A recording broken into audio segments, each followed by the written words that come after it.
Keith James Strong.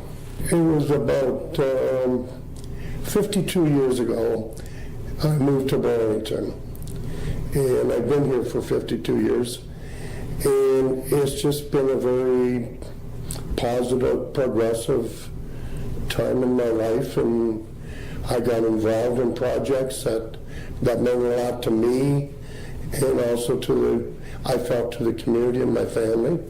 Well, I was down here in Burlington. I was transferred by my company I was working with then, which was Windsor Salt. And then during that evolution of working with Windsor Salt, I really got the itch, or whatever the people call it, the bug, to do something on my own. So I got this little company in Hamilton that had 3 tanker trucks, and we set the world on fire. Well, I actually started 2 companies.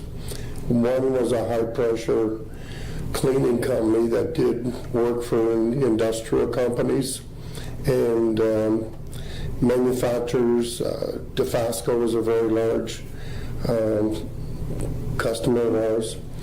And that got me involved into hazardous waste. And that's where I sort of built the business that was really a substantial business. Well, my role was basic. When you start out, you're a one-man person, or a one-person company, and so you virtually end up doing everything until you get to the point that you hire the expertise to run a segment of your business. So I've done everything from sweep the floors to host gatherings. So it's quite rewarding. I never measured myself compared to the GTA, but I quite obviously measured myself against the neighbors like Hamilton, Halton, and Peel. So you kept an eye on your competition in that area. One thing that the businesses in Halton are very, very fortunate, in the time that I was growing my business, the councils in both Burlington and Halton were very pro-business. It's a little bit different now, but they believed in the business people and the citizens of Burlington that they would run a business in a proper manner. So I got licensed for a transfer station from Burlington, from the region of Halton, the Minister of Minister of the Environment. And so it was just that trust factor, and it worked out really, really well. Well, we were very, very forward in what we were doing and very open and transparent about what we were doing. Like, I went to every neighbor, every business neighbor, within a year of my property, within a mile of my property, and got their support. So it was that sort of camaraderie. And don't forget that when I was doing this, Burlington was 40,000 people. Big, big change now. When you're looking at 175,000. My business was probably 90 employees. So we weren't like these great big companies that have got human resources and advertising groups and all that sort of stuff. So we just wanted to survive and keep the company going. So we weren't too much into models. I guess my motto, and a lot of our employees did it, I just believed in getting involved. Get involved. Even with the place you work or the community you live in. Be involved. I've been involved in a lot of projects in Burlington, and if the business community doesn't come together and support the services that a community needs We just don't get it. Because governments can't finance everything. They can be part of the pie, but a good part of that pie has to be the local businesses. And I've always found, I've done a lot of fundraising in Burlington, and I've found the businesses to be very supportive of the community. And it's just worked out quite well. And we, 15 years ago, we had leadership in this community that walked hand in hand with the sponsors or donors. So it worked out quite well. If you don't have donors, and we're lucky that we do have this base of donors, if you don't have them, you don't have growth. You don't have the performing arts. You don't have the art center.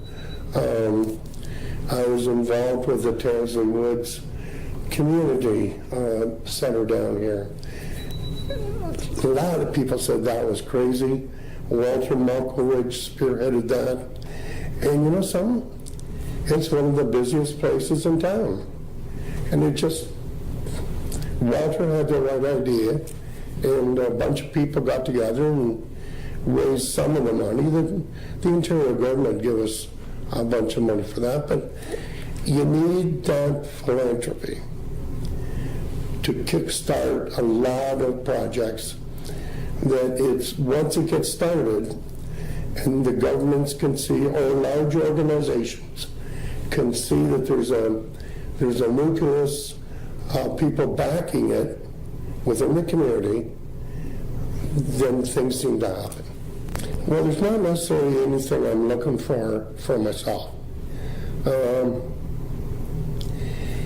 It'd be nice if the people that come into our community, like I'm retiring, I've done my thing, but it'd be nice, it'd be great, and I'm sure there is people out there that would step up, and not just for me, but for all my friends that are retiring too, and take the ball and run with it. To me, that's the important part. I don't need a street named after me or something like that. It's just that it'd be nice if the way the city's growing will continue to grow. And the values. I think the values are pretty important. Just remember, there's a whole bunch of people that have helped enormously to grow this community and support it and finance all the extras. And if they can just remember that group as a whole, then I think that'd be great. And that'd be wonderful. Burlington's really getting to have some nice assets. I've lived in Windsor, I've lived in Perth.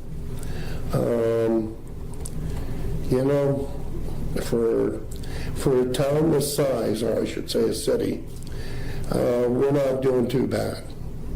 One spot that I really like, well, there's a number of spots I really like, the RBG, and that there's just a bag full of special places. I think one of the very special places is Spencer's Park. I think it's a catalyst for bringing people together and for having fun. But Spencer Park is to me one of the greatest assets, and I'm amazed at how they manage Spencer's Park. Always looks good. You can the Rib Fest or the music, Sound of Music. Like there's 500,000 people that go through there, and within the week the grass is all grown. That sort of thing, And I just think Spencer Park is it's a meeting place for the people. Like I've listed off a few things. Now, I think you're filling a big void by getting that museum, making it a proper museum. You can get some, what do they call them, traveling tours coming in. We've got our little bits of history that we'll maintain, but I really think that, the arts are pretty well taken care of. Sports are really well taken care of. So you're moving the ladder up in the museum, I don't know what other word you'd use for it, but in that museum industry. Well, it's nice to see that that building is coming of age. Like, it's going to finally have a home that's proper. And I think it's very, very important that there's that activity around it. But it's just nice to see that whole project coming to a conclusion. And there's been great people on that growing stage. Leo DeLone's one person I know that has really worked hard to get this project completed. Tim Dobby's another one. They just have really worked hard, and their fruits are going to be shown to the city. Well, I think without history, you've got nothing. You got no base. You got nothing to measure from. So if you don't maintain that history, then, where is your base? Where can people look at our community? Like I mentioned, when I started my business, there was like 40,000 people here. There were roads on the main arteries right now in Burlington that were dirt roads. So, if you don't record all that stuff, and I looked at one of your pictures out there on the wall, amazing. That's really some neat stuff that if you don't protect it, you lose it. If you lose it, you're gone.